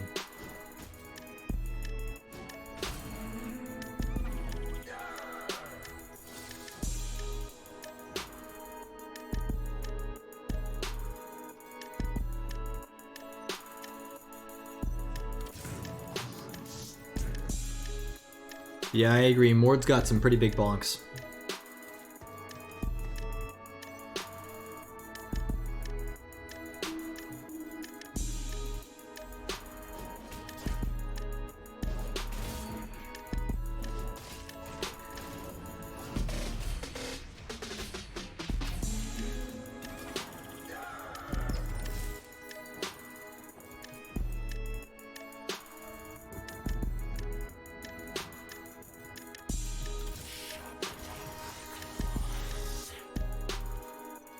I've got to say, I'm at a bit of a loss for how I want to handle this early game. Our items definitely mean that we want to get an ability power carry, but I'm not sure who that would be. I mean, realistically speaking, ability power carries include something like a Teemo, but we're not seeing Hellions. Kayle only needs one, Skirmishers don't really need any. Assassins are usually much more physical damage based, with Katarina only needing Infinity Edge and blue buff. We could look to go Spellweavers. We could also potentially look to go something like Nightbringer Yasuo. Seeing this person's already committed a Jeweled Gauntlet though, I'm not super looking forward to the idea of going for something like a Yasuo.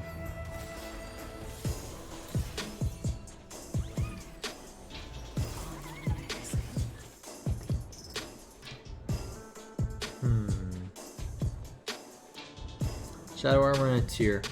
I mean, we could always just look to run it back with Karma. So what I'll do is I'll grab the Tier here.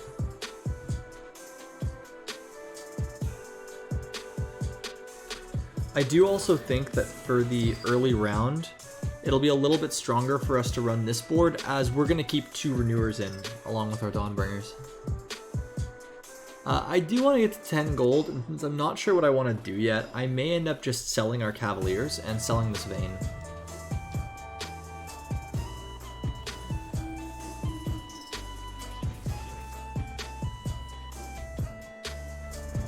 We could look to go for a 4 Invoker game plan with our Tier here. If we manage to get another Tier for a blue buff, we'd be feeling really confident about that.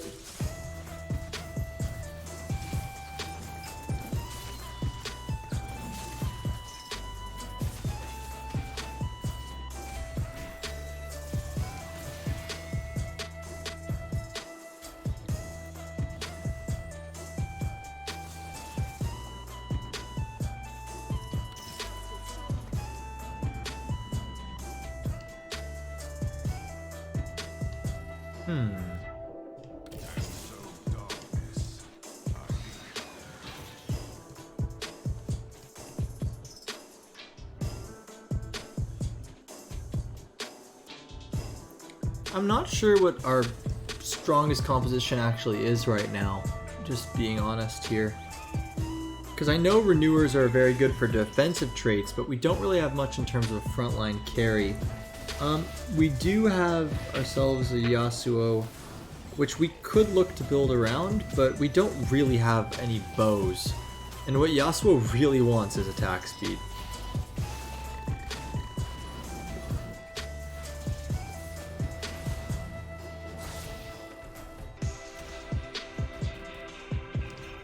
Take a bit of a hard loss there, but that really does help us that we can get a first item selection to grab us a Tier, and then we can start looking to go something like Assassins or Karma. Unfortunately, the Tier is kind of just walking away from us at the moment. So what we're going to do is we're going to go all the way around the circle and hope that we can get there in time. Yep, so we grab it. The options that we have with this Tier are we could potentially do 4 Invoker Teemo carry if we get lucky with finding a Teemo with having enough health. We could also just stay with a Karma carry or Katarina. The only issue that we have with Katarina right now is we don't have a way to get an Infinity Edge.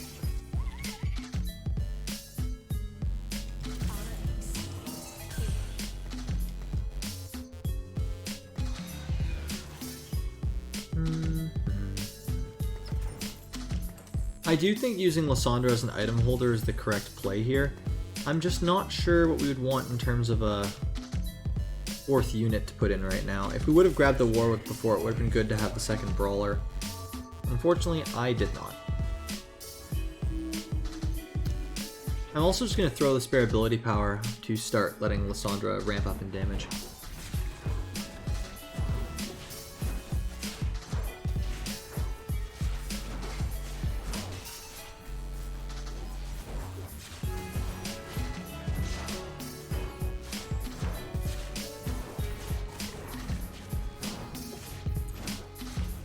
Unfortunately, as you can see, Aatrox is a very, very good drain tank now.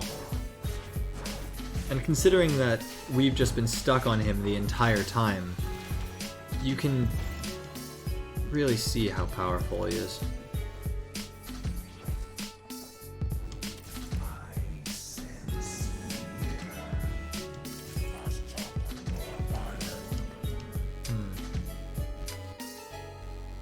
I do think this is one of the strongest boards we can run at the moment. If we do end up hitting a Katarina, I would be open to playing Assassins here, as we already have 3 of them, and LeBlanc would make a 4th with a decent front line at the moment.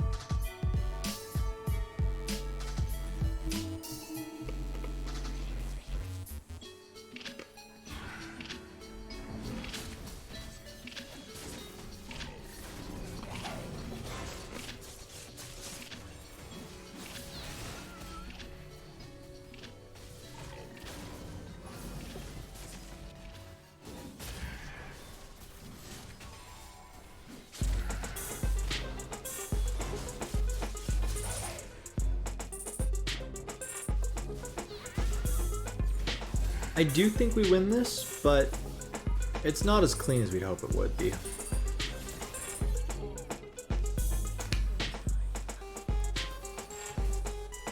Wow. Alright. So we've just naturally managed to find 5 Lissandras. It's really too bad that her 3-star was nerfed so hard on the damage as well as the attack damage reduction that she has.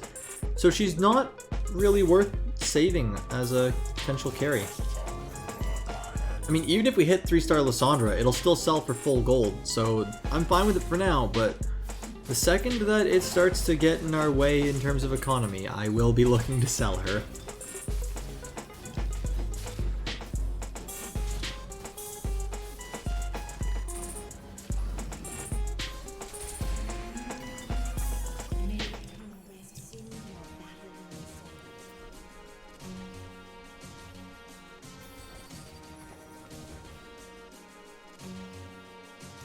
Unfortunately, we didn't find a sword or a crit glove there, so I'm not feeling super confident on Katarina. But what I can do here is I'll look to level up and put in 4 Dawnbringers and hope that'll hold us for now.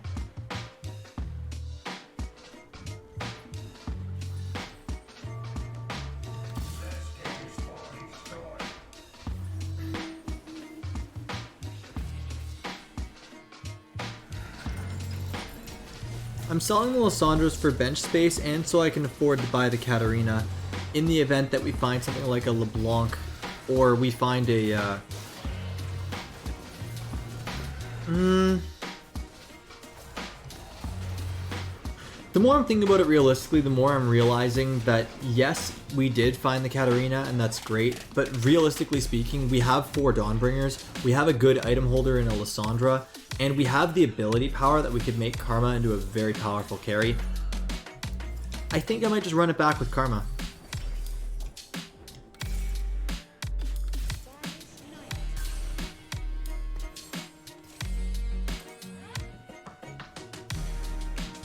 And with me confirming that idea, what I want to do is make as much money as possible.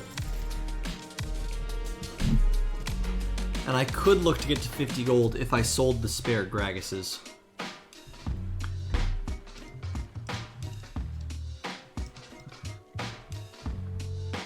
What I'm going to end up doing here is I will make a Zizirot portal on Gragas because it's a strong front line. Yeah, I know there's another Lissandra, but the reason why I'm not buying it is because I want to get to 50 gold to start leveling in for our economy. We know we're not going to play her in our final composition, so having her 2 stars is strong enough because it's not worth doing any rolling to chase for it. And yeah, it would have been great if we hit it, but that's also 9 gold we're not applying to our economy. Or sorry, 6 gold we're not applying to our economy, which can make the difference between very quickly hitting level 7 and then level 8 and not, because that amount of gold will start to really show. Unfortunately, this person's got near perfect Jax items. Thankfully, Karma does really well into Skirmishers. And we find a win there. So what we do is we sell the spare Warwicks. It's 50 gold.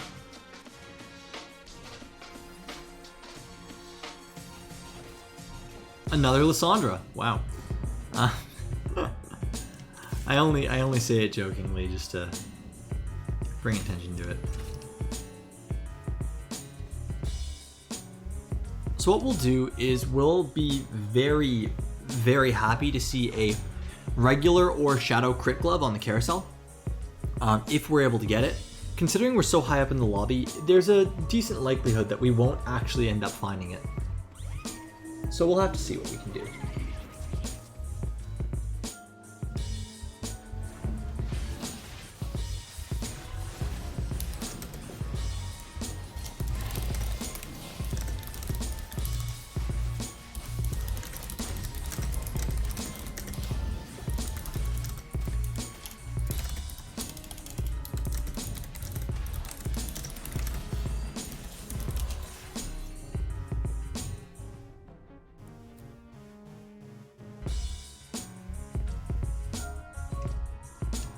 Since we get the win there and we're above 50 gold, I'll just buy the Nautilus as it's a potential unit we can throw in for later. So on the carousel here, we see an Ivern, which we would love to pick up for that crit glove. Also, the Mord with health is kind of scary.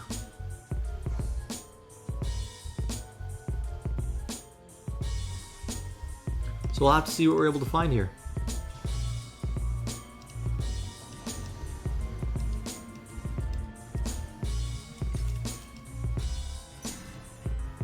Since we're last pick, we just take the Syndra, because the armor could potentially make a Gargoyles, which could be good for us.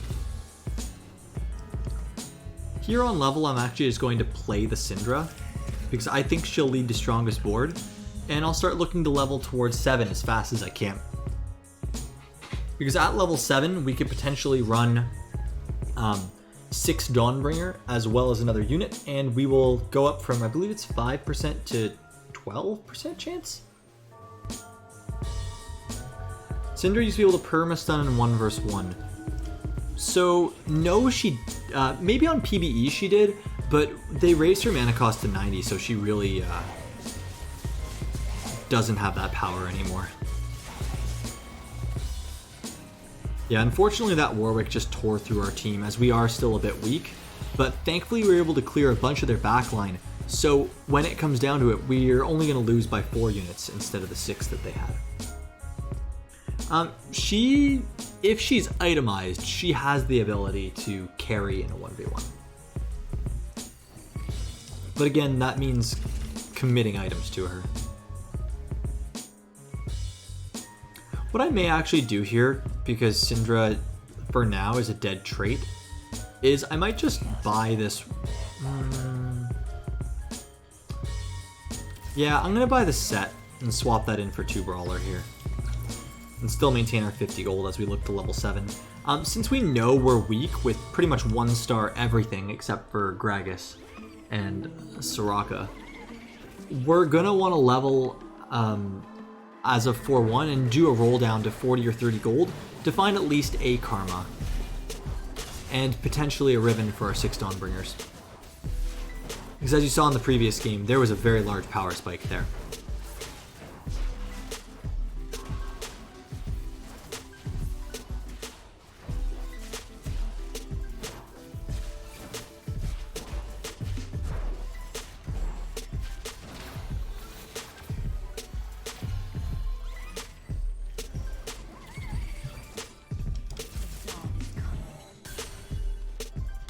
Great, so we find the Riven, which means that we're feeling pretty good about just looking for Karma at level 7 to make 6 Dawnbringer.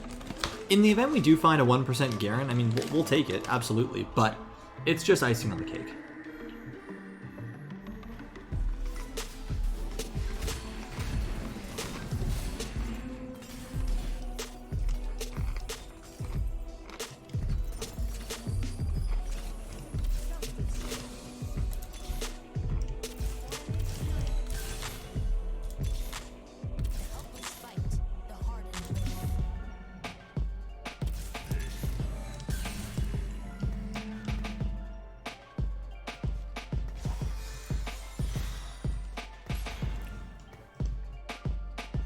So we were able to hit the karma. And with that, we just put our items back on her. And we make sure that we start having a... the armor and the Guardian Angel we can save for someone like Garen. Our bench is looking a little bit full here. So what I may end up doing is just selling this Nautilus. Because yes, it's a 2-star Nautilus, but since we found the Karma, I don't really know. I mean, I don't think Soraka's worth it to go for 3-star, because we're not itemizing her. Unfortunately, we didn't get the Crit Glove here, so we have one more chance to find it. But regardless, I do think the best item that we would take here would be the Needlessly Large Rod, as we could still make a death cap for Karma.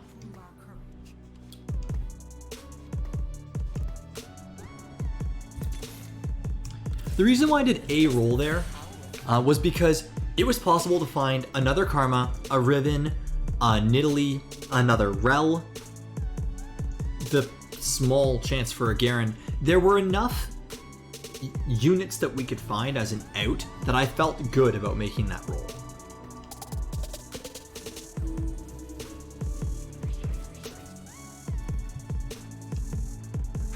So knowing that we'd want Kha'Zix to end up coming out for Garen, what I am actually going to do is I'm going to just make the Bramble on him.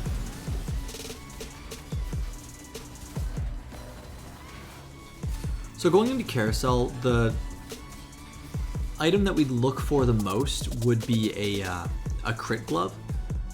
In the event we're not able to find that, we still have the ability power, so we would want to grab a defensive item to use with this Negatron Cloak, maybe to make a Dragon's Claw.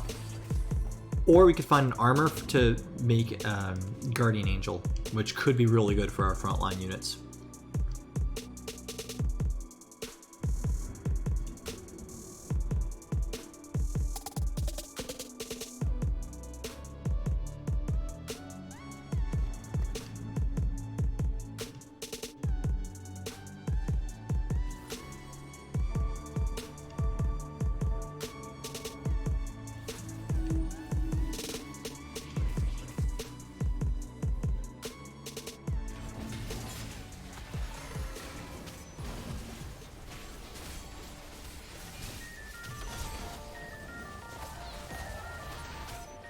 Wow, that was a heck of a knockback there on Karma.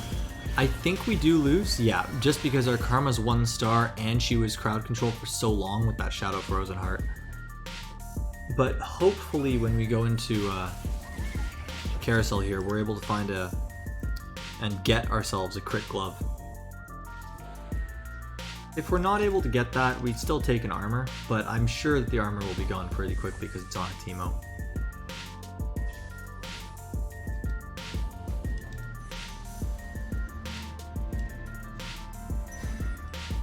And we get ourselves the Crit Glove. So the way the math works out between the Jeweled Gauntlet and the Death Cap, it's pretty certain Jeweled Gauntlet will do better because she's consistently casting so often. And that was the reason why I wanted to try to go for it there. So what we can do is we make the Jeweled Gauntlet, and we can put a point into leveling, buy a spare unit, make an Ionic Spark on them, and then put that onto our Kha'Zix, as we know Kha'Zix is just going to be an item holder for our Garen.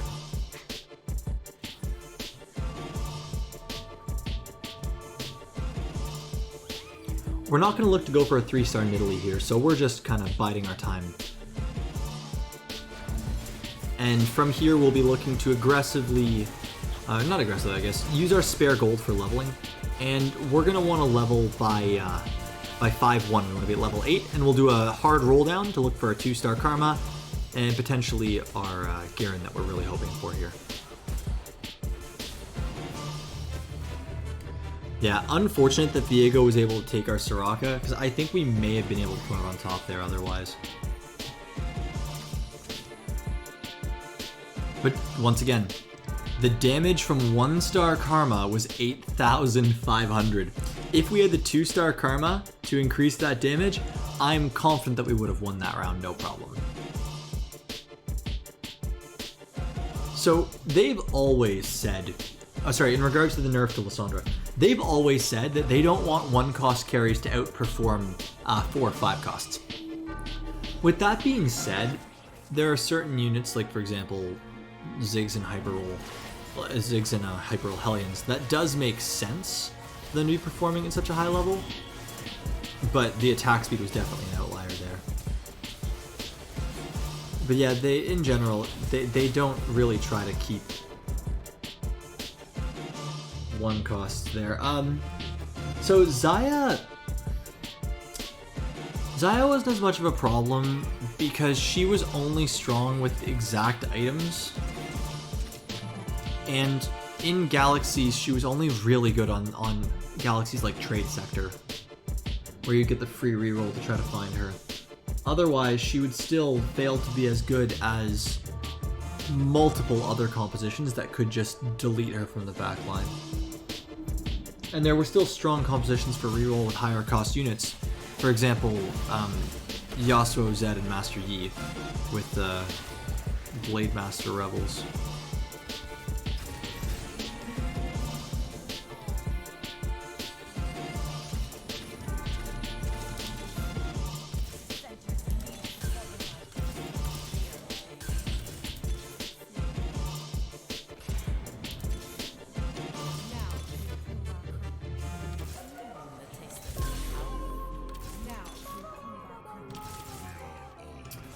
As I said previously, I still firmly believe Volibear and Ivern make a stronger frontline than Rel Nautilus for us. And I know I have the Nidalee on my bench.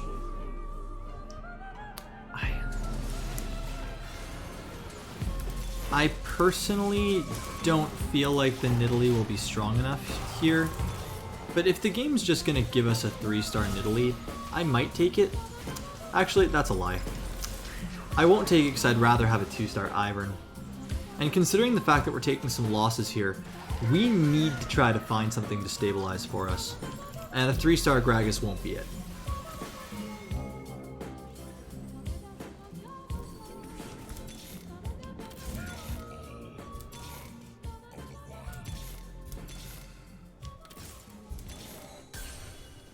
Unfortunately, when we rolled, we saw a 5-cost and we got very excited, but it wasn't the God King we were looking for.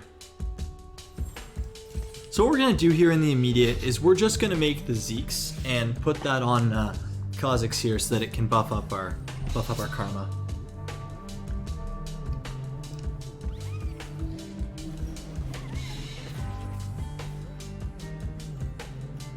So currently our position is looking pretty decent.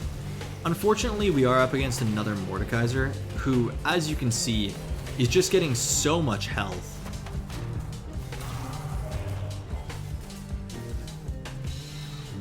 That I don't think we'll be able to win here. So we may end up going out in a 6th place finish, potentially. Not this round, of course, but in the rounds to come, without having something like Garen as a stronger frontliner.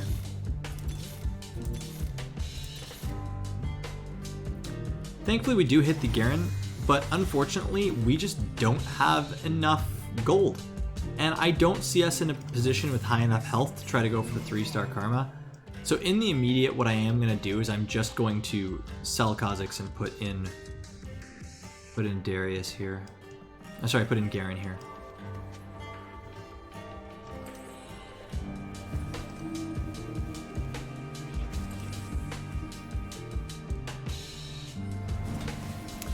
I know, no Karma 3. Big sad. But the fact that we got the Garen is huge because it will reduce the magic resistance of all the opponents that will be hitting here, and it really gives us a chance to start winning these rounds again. Because Garen's spell reduces their magic resist by 70%. He also just has the Ionic Spark on him for a general 40% magic resist reduction. And going into Carousel here, having full items, if we can find another tank item or an ability power item for Garen, we're feeling pretty good about ourselves.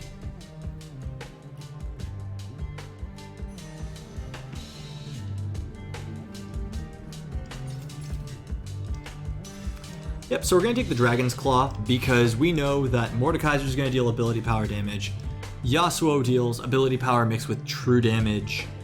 Trundle will be stealing stats that are ability power, and that's most of the lobby.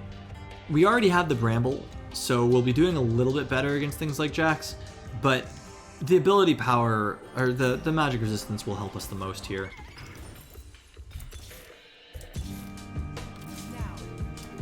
A little sad that we sold that Karma. We can still try for the 3-star, because we know we're not going to be going level 9 here, as this is strongest board.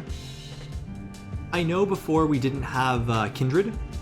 Sorry, in the last game we had Kindred, but the only reason for that, even though we high rolled the 2-star Kindred, was just because we got the Dawnbringer spatula. Otherwise, we wouldn't have kept her in. This is probably the strongest we're going to get for our board for a little while here.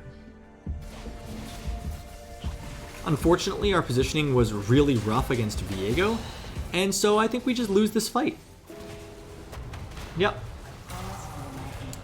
Yep, a definite loss and potentially a knockout in 7th place.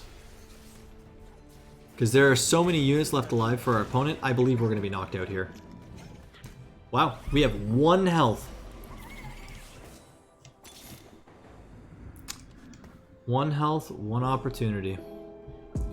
What we're going to do is we're going to bring our Gragas back as assassin bait. I'm not sure if it's going to make enough of a difference with all the compositions we've been seeing tonight, but we'll have to see.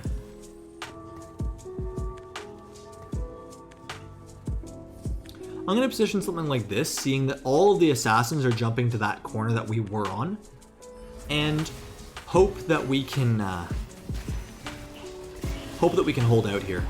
Just because we could potentially find a good item at Dragon, and it could buy us a good amount of time in this game. Yeah, so even though this person has a 3-star Yasuo, I was gonna say we might be okay, but nope, it looks like we're gonna be knocked out here. 3-star Yasuo just gets too much true damage, and just like that, we're knocked out in 7th place. Pretty rough finish to end the night.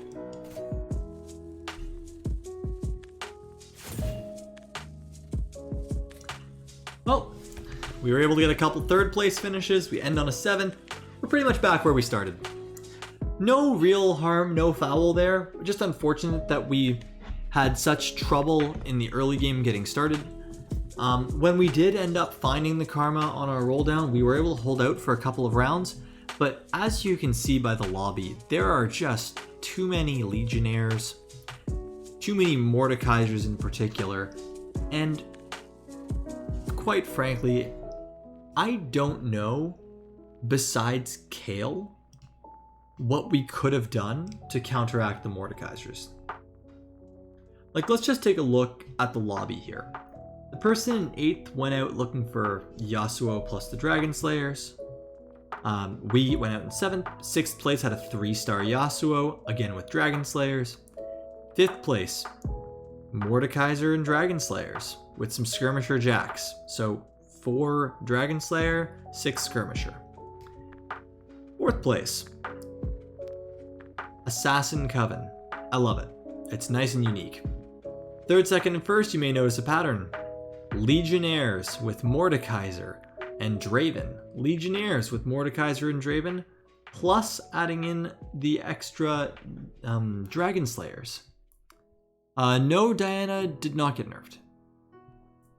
And 1st place on the night, 6 Forgotten Draven carry. So as you can see, big powerhouses as we round out towards the middle of the patch. Mordekaiser, Yasuo, and Draven for this lobby. That'll do it for us tonight. I'll end the stream a couple minutes early here, just so we don't run into 11:30 timelines. But I want to say thanks for coming out. Hope you were able to learn something. Hope you had some enjoyable time watching the games tonight. We had a really close 3rd place with that 3-star Karma, and a not so close 7th place trying to recreate our Karma game. But thank you for coming out, thank you for watching, and have a good night.